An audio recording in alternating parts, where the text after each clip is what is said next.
I've been a small-town police officer for over a decade, and in all my years on the force, I thought I'd seen it all. But nothing could have prepared me for the eerie mystery that unfolded during those long, restless nights on the night shift. It all started one cold, moonless night in the heart of our quiet little town. I was patrolling the empty streets, the only company being the whispering wind and the occasional flickering streetlight. That's when it happened, the first of the unexplained nightly sirens. The wailing siren cut through the stillness, jolting me from my half-drowsy state. My heart raced as I scrambled for my radio, anticipating an emergency call. But to my bewilderment, the radio remained silent. No panicked voice requesting assistance, no reports of accidents or incidents, just the relentless wailing of the siren echoing through the empty streets. I flicked on my patrol car's siren and raced toward the sound. As I approached, I saw that the source of the noise was an ordinary emergency siren atop a telephone pole, a siren that should only blare during a crisis. But there was no crisis in sight. The town was silent, bathed in an eerie stillness that sent shivers down my spine. I climbed out of the car, my flashlight in hand, and examined the siren. It seemed perfectly functional, and there were no signs of tampering or damage. It was as if the siren had been triggered by some unseen force, something beyond explanation. My curiosity piqued. I decided to stake out the area for the rest of the night, hoping for answers. Hours passed, and the night remained uneventful, except for the relentless siren's cry. As dawn broke, the siren abruptly stopped, leaving me exhausted and frustrated. I had no choice but to return to the police station, my mind racing with questions. Over the next few nights, the same pattern repeated itself. The siren would blare, and I would rush to the scene only to find nothing amiss. No one else in the town seemed to hear it, or if they did, they never reported it. I felt like I was chasing a phantom, a ghostly wail that refused to be silenced. My obsession with the mysterious sirens grew, and I began to dig into the town's history. I uncovered tales of a tragic fire that had consumed a nearby orphanage decades ago. The fire had claimed the lives of many children, and the wailing sirens had been installed afterward as a grim reminder of that fateful night. Could the restless spirits of those lost children be behind these unexplained nightly sirens? It seemed like a far-fetched idea, but the more I delved into it, the more convinced I became. I decided to visit the abandoned orphanage, now nothing more than a decaying, ominous structure. The orphanage was a place where shadows clung to the walls, and the air felt heavy with sorrow. As I ventured deeper into its dilapidated halls, I heard faint whispers, like the distant cries of children. The sensation of being watched was overwhelming, and dread settled in the pit of my stomach. I reached the orphanage's old control room, and to my astonishment, I found the control panel for the sirens. It was ancient, covered in layers of dust and cobwebs. But there was no denying that it was the source of the nightly wails. I couldn't help but wonder if I was about to uncover the truth behind the mystery. As I examined the control panel, a chilling voice whispered in my ear. They never left. I spun around, my flashlight illuminating a ghostly figure. A child, her eyes hollow and filled with anguish. She pointed accusingly at the control panel, and her voice echoed in my mind. "You let us burn." Before I could react, more ghostly apparitions materialized around me, their mournful faces accusing me of abandoning them to the flames. I stumbled back, overwhelmed by their presence, their pain, and their anger. In a panic, I raced out of the orphanage, the sirens blaring louder than ever. It was as if the spirits were unleashing their fury upon the town, their wails echoing my guilt and fear. I called for backup, desperately trying to explain the situation, but my words came out incoherent and frantic. When my fellow officers arrived, the sirens suddenly stopped. The ghostly apparitions had vanished, leaving behind only the empty, foreboding orphanage. My colleagues looked at me with a mix of concern and disbelief, but I knew what I had seen and heard. The truth about the unexplained nightly sirens was more chilling than I could have ever imagined.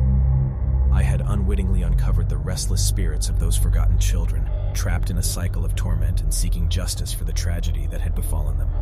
I'll never forget that night, the night I confronted the past and faced the consequences of my town's dark history. The unexplained nightly sirens may have ceased, but the memories of that haunted ordeal continue to haunt my dreams, a reminder that some mysteries are better left unsolved. The moon hung high in the velvety night sky, casting an eerie glow upon the old library building. As the clock's hands ticked their way towards midnight, I found myself deep in the heart of the building, surrounded by towering shelves filled with forgotten tomes. I had taken up the job of organizing the library during its night shift, a quiet and solitary task that had appealed to my introverted nature. Little did I know, the stillness of the night would soon become a canvas for my deepest fears. At first, the job seemed mundane. I moved through the aisles, shelving books and arranging them in perfect order. The only sounds were the soft rustling of pages and the creaking of the ancient wooden floorboards beneath my feet. But as the minutes stretched into hours, a subtle unease crept over me, as if the very walls held secrets they were reluctant to share. A distant tapping noise echoed through the rows of books. I paused, my heart skipping a beat. I brushed it off as a trick of the wind against a loose window pane, but my unease only grew. Each tap seemed to inch closer, until it felt like it was right behind me. I spun around, my breath catching in my throat, but there was nothing there. Just the empty spaces between the shelves and the pools of moonlight that spilled onto the floor. For a while, I convinced myself that my tired mind was playing tricks on me. But then came the whispers. Faint, distant whispers that swirled through the air like a haunting melody. I strained to catch the words, but they remained just beyond my grasp, teasing and taunting me. My fingers tightened around the spine of the book I held, my knuckles turning white. As the night wore on, the library seemed to come alive with an energy that was both exhilarating and terrifying. Shadows danced along the walls, taking on shapes that seemed almost human. The air grew colder, and I could feel a weight pressing down on me, as though someone was watching my every move. I told myself it was just my imagination, that I was alone in the building. But deep down, I knew something was amiss. And then, in the darkest corner of the library, I saw it. A figure, vague and indistinct. My heart thundered in my chest as I trained my flashlight on the spot. The light revealed an empty space, the figure nowhere to be found. I blinked, convinced that my tired eyes were deceiving me. But then I heard a soft shuffling sound, like footsteps approaching from behind. With a racing heart, I spun around, my flashlight beam sweeping across the rows of books. And there it was again, the figure, this time clearer, closer. My breath caught in my throat as I took in the details. A pale face, hollow eyes, and a tattered cloak that seemed to sway, even though there was no breeze. It was a person, there was no doubt about it. But this person emanated an otherworldly aura, something that sent shivers down my spine. Panic surged through me, and I stumbled back, knocking over a stack of books in my haste. The figure didn't move, just stood there, watching me with an intensity that chilled me to the bone. My mind raced, torn between fleeing and confronting the unknown. With a heart-stopping jolt, I turned and ran, my footsteps echoing through the empty library. I burst out of the building, my breath coming in ragged gasps. I fumbled for my phone and dialed 911, my voice shaking as I recounted what I had seen. The police arrived swiftly, their flashlights cutting through the darkness as they searched the library from top to bottom. But as I had feared, they found nothing. No trace of the figure, no signs of forced entry, just the books and the moonlight. As the officers left, I stood outside the library, the weight of the night's events sinking in. Doubt gnawed at me, whispering that perhaps it had all been a product of exhaustion and an overactive imagination. But deep down, I knew what I had seen, what I had felt. Weeks turned into months, and I tried to put the incident behind me. Yet, every time I closed my eyes, the image of that figure would haunt my dreams. I couldn't shake the feeling that it was still out there, lingering just beyond the edges of my reality. And so, The library night shift that had once seemed like a peaceful escape became a source of fear and uncertainty.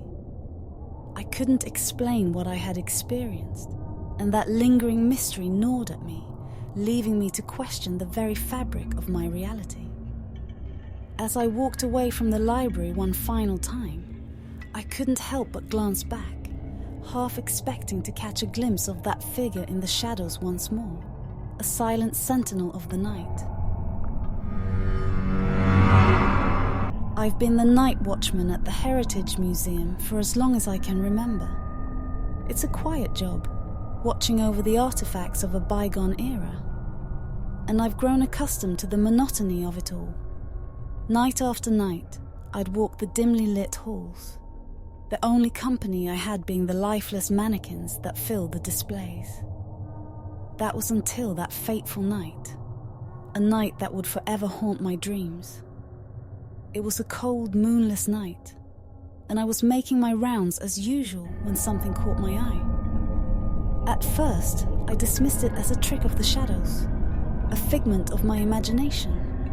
But as I turned to leave, I heard it. A soft, almost imperceptible shuffling. I froze, my heart pounding in my chest. I knew I was alone in the museum, or at least I thought I was. I retraced my steps, my flashlight trembling in my grip.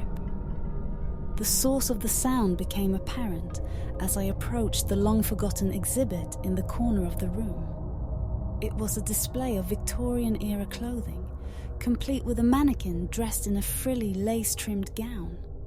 I had walked past it countless times without giving it a second thought. But now, it was the center of my attention. The mannequin, with its porcelain face and glassy eyes, stood in the same pose as always, or so I thought. As I aimed my flashlight at it, I gasped in horror. The mannequin had moved. Its head had tilted ever so slightly, as if it were watching me. My heart raced, and I stumbled back, my mind refusing to accept what my eyes had seen. I tried to reason with myself, blaming it on fatigue, or my imagination running wild in the quiet of the night. But deep down, I knew I had witnessed something inexplicable. With trembling hands, I reached out and gently touched the mannequin's arm. It was ice cold, sending shivers down my spine. For the next few nights, I couldn't tear myself away from that display. I watched the mannequin closely, expecting it to move again, and it didn't disappoint. Each night, it shifted its position ever so slightly, as if it were trying to communicate something to me. I became obsessed with the mannequin, spending my days researching the history of the museum and the origins of that particular exhibit. I discovered that the gown the mannequin wore had belonged to a young woman named Amelia, who had mysteriously disappeared in the late 1800s. Her disappearance had been one of the museum's darkest secrets, buried beneath layers of history and forgotten by all but a few. As I delved deeper into the museum's archives, I uncovered a series of old letters and journals that hinted at a sinister truth. It seemed that Amelia's disappearance was not an isolated incident, but part of a pattern of strange occurrences that had plagued the museum for centuries. There were accounts of ghostly apparitions, unexplained sounds in the dead of night, and even reports of other mannequins moving on their own. The more I learned, the more I became convinced that the mannequin held the key to unlocking the museum's dark past. It was as if Amelia's spirit had become trapped within the lifeless figure, trying desperately to communicate the truth of what had happened to her. One night, as I sat in the dimly lit room with the mannequin, I heard a faint whisper, so faint I could barely make out the words. "Help me," it said, the voice filled with anguish. Tears welled up in my eyes as I realized that I was the only one who could set her free. Determined to uncover the truth, I decided to perform a séance in the very room where Amelia had vanished all those years ago. With the help of a few old books I had found, I gathered candles, a Ouija board, and other tools of the occult. The air grew heavy as I lit the candles and began to chant incantations passed down through generations. As the room filled with an eerie presence, I placed my hands on the planchette of the Ouija board. It moved, spelling out words that sent chills down my spine. "Amelia," it said, "I am here." Tears streamed down my face as I asked Amelia to reveal the truth of her disappearance. The room grew colder, and I felt a hand on my shoulder. I turned, expecting to see Amelia's ghost, but what I saw was far more terrifying. The mannequin had come to life, its porcelain face contorted in agony. It spoke through me, its voice echoing in the room. "They trapped me here," it said. "The darkness, the evil, it's all beneath the museum." It revealed a hidden chamber deep underground, a place that held unspeakable horrors. With the mannequin's guidance, I uncovered the entrance to the chamber, hidden beneath layers of dust and debris. As I descended into the darkness, I realized the full extent of the horrors that had plagued the museum for centuries. The chamber was filled with the remains of countless souls, their restless spirits crying out for release. With the mannequin's help, we performed a ritual to set the trapped souls free, and as the last spirit ascended, the mannequin crumbled to dust. It was over, and the museum was finally at peace.